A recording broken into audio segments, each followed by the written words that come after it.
It's party time! Woohoo! Yeah! Oh yeah!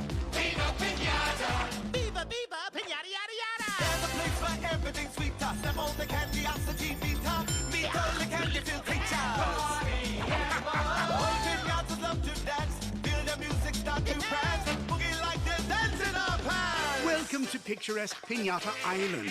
In its many gardens, all manner of pinatas live, dance, and dream that one day they will be chosen to entertain at a party as only pinatas can.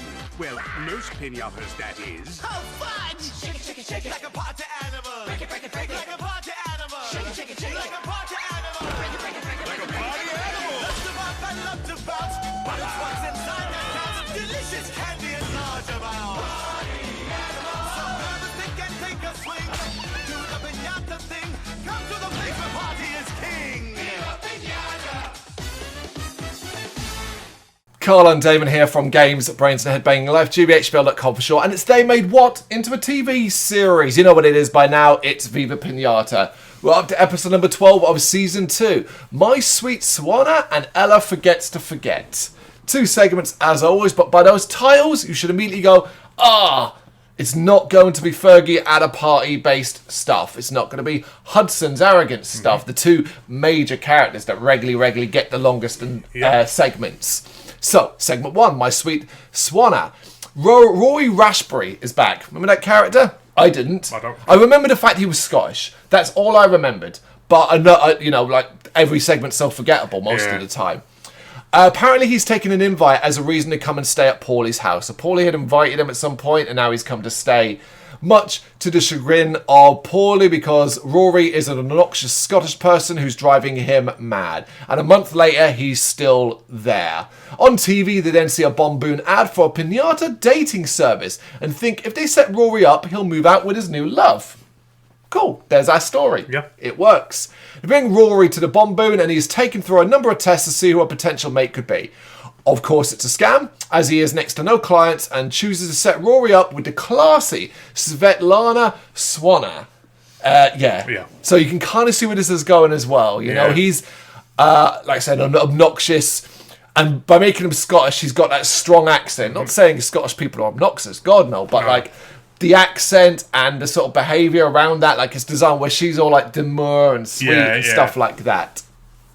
Rory doesn't think he's up to her standards. Of course. And both Paulie and Fergie agree to set about trying to make him a classier person. So it's this story. Yep. Pretty Woman. Oh, Not that I've ever seen it, but I've never seen Pretty Woman, but I know the story, you know? At an expensive restaurant, and here I wanted to say, and this is a recurring theme in season 2, traditional game music playing in this scene. I love that. Yeah, more of that. Rory and Swetlana meet with Fergie and Paulie pretending to be waiters. Of course, Rory's attempts to be something he is not backfires, and he ends up burping so hard he messes up the restaurant and decides enough of enough. He insists that he's going to show Swetlana the real him and takes her through the restaurant wall. Convinced the date can still be salvaged, Paulie and Fergie give chase. They annoyed me here. I was like, stay out of it. Because I can see what's going to happen, you know, like exactly that. So stay out of it. What's quite funny is I watched this episode roughly around, so at the moment, like, do you have background watching shows? That shows you just put on in the background that you've seen loads and loads of times. So for me, it'll be the likes of American Dad, Family Guy, Scrubs, and these days as well, it's Always Sunny in Philadelphia, which is one of my favourite sitcoms.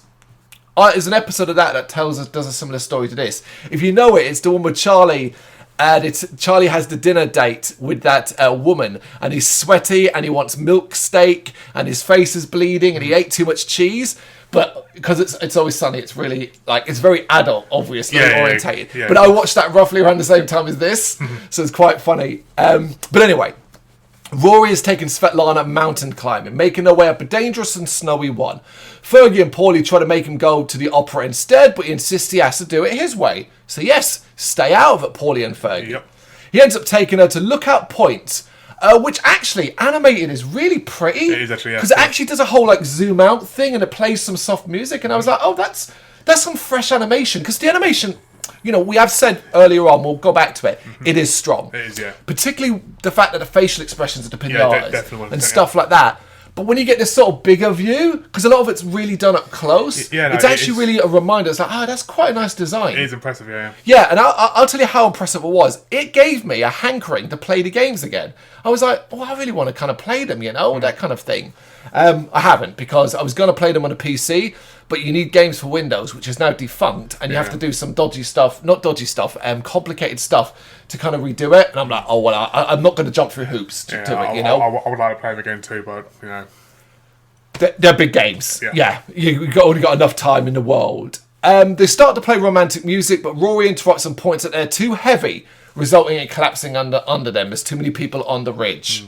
As they fall, Svetlana tries to talk, but Rory interrupts. Now, there's been a running theme in this segment, which is Svetlana tries to speak, and Rory goes, oh yeah, you don't like this, or you don't think that, and all that. He actually started to annoy me, because I thought it was a little bit rude. Rude, yeah. You know what I mean? Like, come on, man, let her talk. And he interrupts her, believing he knows she hated the date, but she now finally reveals, she gets to speak, that actually she had a great time.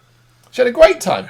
Obvious. There you go. I called it at the start of the episode. Oh yeah, it was very predictable. But we do jump in time here as they seemingly fall in love, seemingly have kids, and because, Paulie ends up babysitting. Wah wah. You didn't have to agree to babysit Paulie. Exactly, no. This is alright. It's a familiar story done Viva Pinata style. But they don't really have a lot to work with, and you can tell they were like, right, we've got about 10 minutes to do this, so we've got to do this quickly. And that's why it feels so rushed. Yeah, I mean, as I said, it was okay, the problem is that all these episodes are so predictable. You only got to watch about 30 seconds, and I can tell you the entire episode of everything. It's very predictable, but I think we've seen worse. Yeah, definitely. I think that's what it is. Which brings us to segment 2, Ella Forgets to Forget. Fergie and Paulie are avoiding Langston as per usual, but set a trap that involves them being captured. After celebrating, Fergie and Paulie get into an over-the-top fight, an actual over-the-top fight as well, and sometimes later they seem to have fallen out for real as Fergie is talking to Ella, who is acting like a therapist. I was quite pleased to sort of see a development in a character here. Fergie goes too far though and regrets his word. He gets quite insulting and he kind of wants to take it back, begging Ella not to tell Paulie what he said. This is Ella though, who's immediately forgotten, which is why she's a good therapist, really. Fergie realises he can use this to his advantage and sets up a service in which pinatas can unload their secrets on Ella, since she always forgets what she's told. Why does Fergie always like take advantage of someone else? This is what this is. I mean, for starters, if we're going realistic, it's private and confidential, so she shouldn't say anything anyway. Of course, exactly. Well, if we're doing realistic, absolutely. But what really surprised me as well is that the pinatas are well up for basically being a bunch of dicks. Yeah. Because the queue for her is really long, and what they all want to do is just go in there and vent about other people. Yeah. Okay. We do get a fun scene of seeing how her brain works. I did like that with the little elephants inside, and they're running around. They're not really understanding. The guy asleep at the computer. It felt very Ella. Yeah. But as she repeats Fergie's words, remember to forget, it seems to go wrong inside her head and start working backwards. Instead, she says, remember to remember.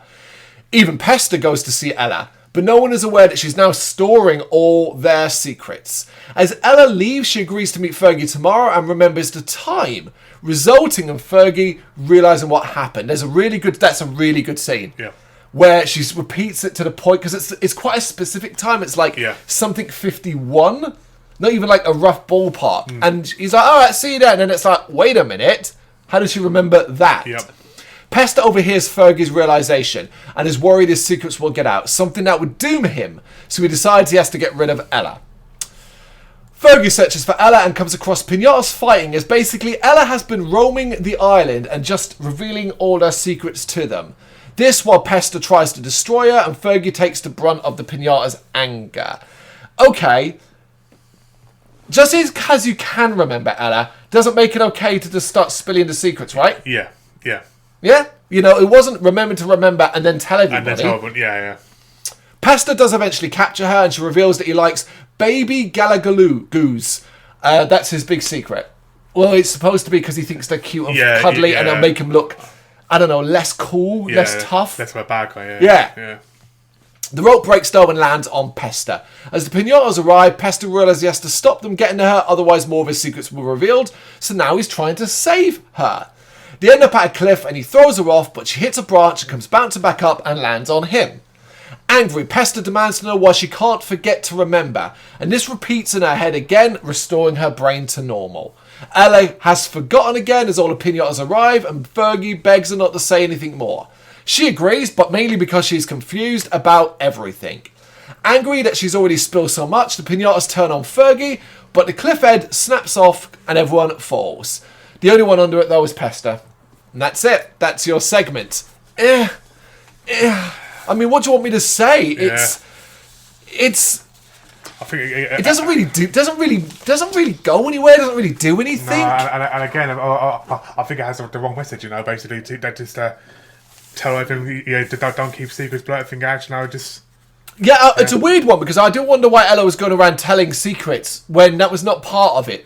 I feel like they could have easily written it in so that, I don't know, Fergie's words implied that she should open herself up, she won't be able to stop talking, that kind of thing. That's what was repeating in her head as much as anything else, because that would tie into Fergie overall, who's been shades of grey, neither a good guy or a bad guy and all that kind of thing. But I just didn't love the idea that the pinatas just want to say horrible things about people most of the time, and only and they I understand what an event when people have pissed you off. I get that. Of course. But, sometimes, I think there's a better way to maybe do that. Maybe they could have done that with a longer segment. But again, when you've only got 10 minutes, you've got to jam it in. The problem is that the latter part of this episode feels like nothing. So it's like, well, maybe you could have taken your time more with the secret sort of thing instead of just having, here's Pesta trying to chase her. Yeah.